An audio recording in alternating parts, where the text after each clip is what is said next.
To Eddy with a Y. Thank you, brother, for all your work. Keep leading. Know your price. You're doing it. I appreciate it, boss. Yeah.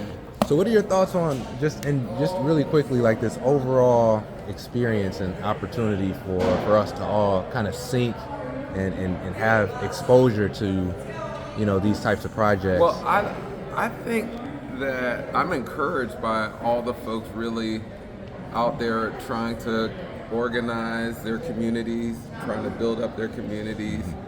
Because I think on the surface, people will say, oh, they're trying to get commercial property only for monetary wealth or financial wealth. Right. But this is about community wealth overall. This is about ownership. This is about self-determination. So I'm encouraged by what I'm seeing here. And back to the book. So the Know Your Price came from 2 Trains. Yeah. 2 Trains Running, my favorite play in the whole wide world. Yeah. And in that play by August Wilson, by the way. Yeah. My favorite playwright.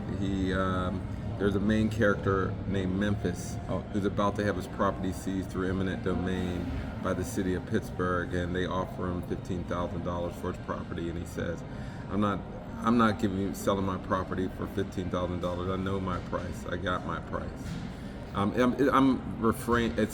paraphrasing, but it's a refrain throughout the play, essentially saying, "I got my price. I know my price."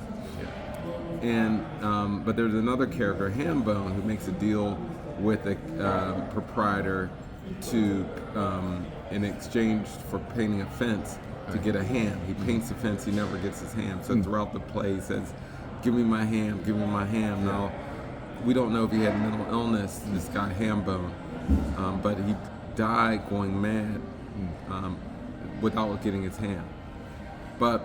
And what do you take from that? Yeah. So the happy part is that the main character Memphis got $35,000 from. What were they trying to offer him at first? $15,000. Yeah. So okay. $35,000, and the moral of that story is you got to know you have worth.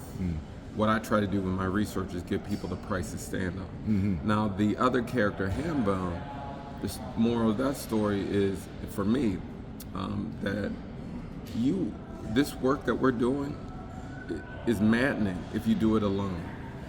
If you are out there doing the good work, doing what you're supposed to do, but you're doing it alone, you can go mad and die demanding your work. So I take that part is saying we got to work together in order to get the things we need.